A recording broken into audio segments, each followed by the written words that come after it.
You're watching the Nubia Redmagic 6 disassembly. If you need any tools, there are links in the description.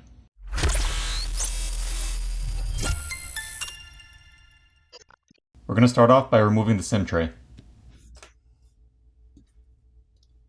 Now we need to use a hairdryer or a heat gun to apply heat to the back plate so we can loosen up the adhesive underneath, and then we're going to use a plastic pry tool to pry the back plate off. Now we're going to turn the back plate over since the flex cable is still attached for the LED lights.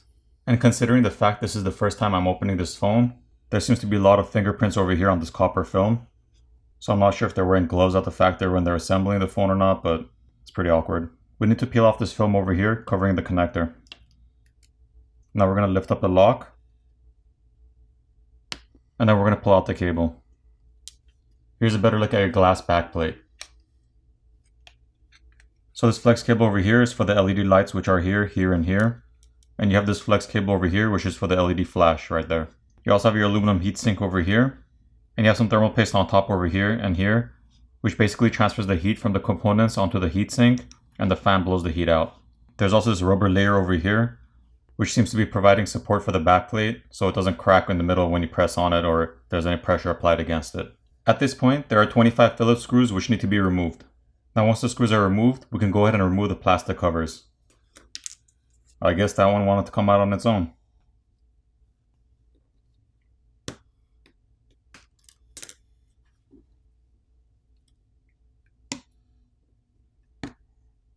On the top plastic cover, you have some antenna lines around the edges.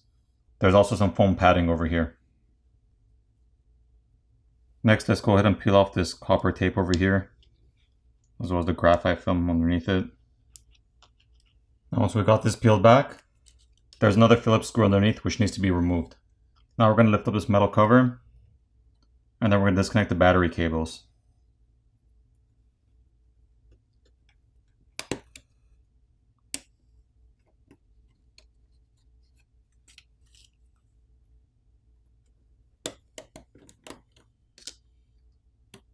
After we disconnect the battery cables, we can go ahead and disconnect the rest of the cables.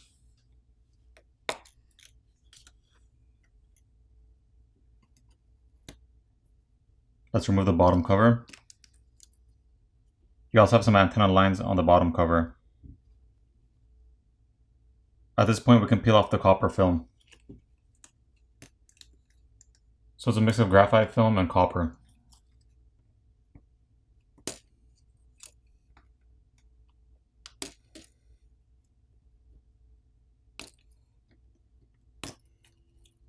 This cable over here goes for your power button over here and the antenna assembly over here.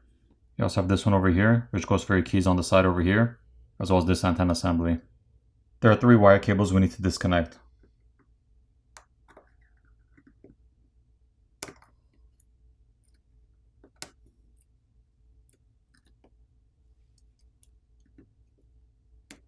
Now we're going to disconnect the headphone jack. Now I need to peel off this tape over here covering the connector for the front-facing camera. And then we can go ahead and disconnect the front-facing camera. We have one more flex cable over here to disconnect. There's a Phillips screw over here in the center of the board which is holding the main board down, which needs to be removed. Now we can go ahead and lift up and remove the main board.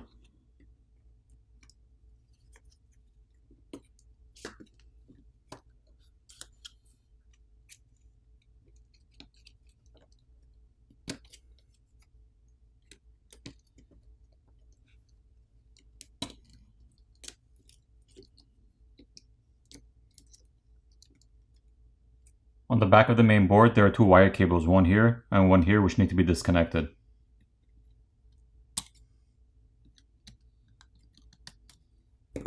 Once those are disconnected, there's one more flex cable over here, which connects the main board to the subboard, which needs to be disconnected. So taking a closer look at your main board, you have your 3 cameras over here, and the connectors are right here. You can disconnect them by just popping them off. You also have your secondary microphone over here on top. And you have copper tape over these shields. Once we peel back the copper tapes and remove the shield over here, we can see there's thermal paste on top of some of the chips, as well as a thermal pad which goes over here. So taking a look at the back, we have more copper tape on top of the shields on the back side. Once we peel back the copper tape on the back, we can see more thermal paste on top of the processor and RAM, and some over here. Alright, let's go ahead and disconnect this flex cable over here. Now we're going to disconnect this cable down here. Now we're going to disconnect the wire cable over here. Now there's one Phillips screw over here holding on this board which needs to be removed. Once that screw is removed, we can lift up and remove this board. Taking a closer look at this board, there's a liquid damage indicator right here. Your primary microphone is located right here. Your SIM reader is located on the other side. Now we can lift up and remove your charger port. Here's a better look at that. Now it's time to remove the speaker assembly.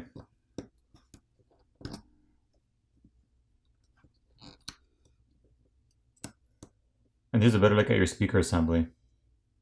There's a mesh filter over here, over the opening.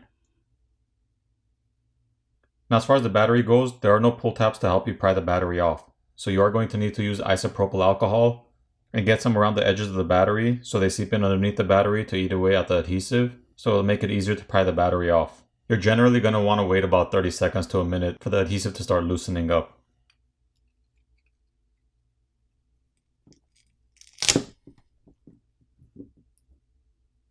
Here you have a better look at the battery. And it doesn't seem to be two different batteries together, it just seems to be one single battery. But it does have two connectors for it. Now once the battery is removed, we can see your fingerprint sensor located over here. And here's a connector for it.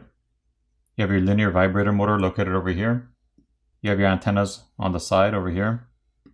And your screen cables over here routed through this opening or slit in the midframe. So if you have to replace your screen, you would need to remove your battery so you have access to the screen cable over here. And then you would have to heat up the front of the phone where the screen is so you can loosen up the adhesive underneath. And then you would pry the screen off, get your new screen, apply new adhesive and reapply your new screen, making sure you run your cable back through the slit or opening in the midframe. So moving on, you have your fan over here. You have thermal paste over here on top of the copper vapor chamber underneath it. You also have some copper tape over here and here where two of the cameras sit in. Your headphone jack is right here. Your earpiece speaker is right over here. This cable over here is for your proximity sensor. And the flex cable over here is for your fan. The flex cable over here is for the button over here which enables the gaming mode on the phone. And you have the flex cable over here and one over here which are for the touch capacitive keys for your gaming. Now as far as repairability goes on this phone, I'd probably have to give it a 3 out of 10. It's quite difficult taking this phone apart. And there are a lot of pieces as well as different size screws. Not to mention the battery doesn't come with pull tabs to help you pry the battery off. Alright, now I'm going to go ahead and put the phone back together.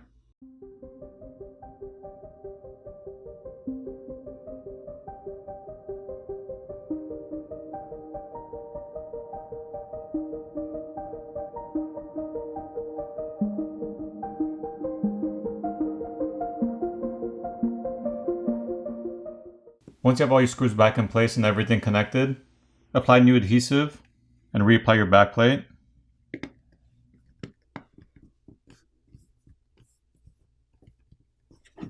Flip over your phone, power it on, and you're done. I hope you guys enjoyed the video, and if you guys want to see more videos like this, make sure you like, subscribe, and click on the notification bell so you'll be notified the next time I upload a video. Thanks again for watching guys, and I'll see you guys in the next video.